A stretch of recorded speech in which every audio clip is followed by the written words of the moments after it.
Hey, Stonebridge family. During Holy Week, I want to try to give you a devotion each day this week. And today's reading comes from John chapter 12, when he tells the story of Mary anointing Jesus' feet. And he says when she did that the house was filled with the fragrance of the perfume. Does a fragrance ever make you think of something in the past? Maybe it's a flower, maybe it's an apple pie baking in the oven, or I don't know, maybe it's cologne, makes you think of your dad or your grandfather. Anything could be that.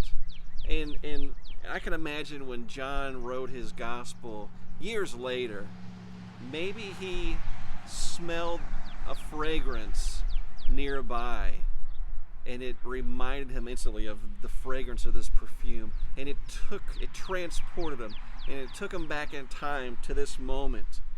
And there were people who were upset with what Mary did, wasting the perfume. Judas was one of them. He was only concerned about the money, about we could spend that money. Of course, he wanted it for himself.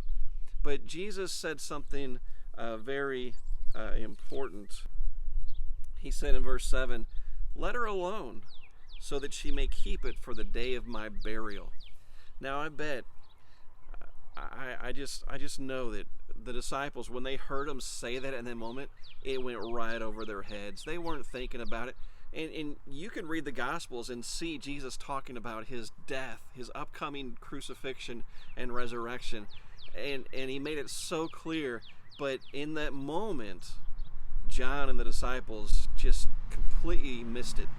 They didn't know it. They were totally caught by surprise when Jesus was arrested and they watched him die on the cross. It wasn't until later that they remembered Jesus was preparing them for so long. And I can imagine when John later smelled the same fragrance, it took him back, and he said, "Oh my gosh, Jesus told us he was going to die. He said right there the perfume should be saved for his burial." And so it's so easy to miss things and then realize later that God was preparing you for something. And so I want you to think about that. Think about this passage, John 12. And I want you to really pay attention during this crisis, during your stay-at-home order. Pay attention. Pay attention to the sounds, the smells, the tastes of the food you're eating. And if you journaled, write it down. And don't try to, you can try to interpret, but you're probably going to interpret things wrong in the moment. Just like the disciples interpreted all wrong in the moment until after he had risen from the dead, they realized what he was telling them all along.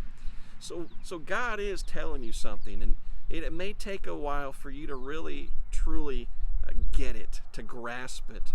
But if you'll pay attention to the things around you, that's going to help you remember. When a sound comes back, a fragrance, a taste, you can let your mind be transported, and you can see what God was teaching you all along. Learn from Christ and be hopeful.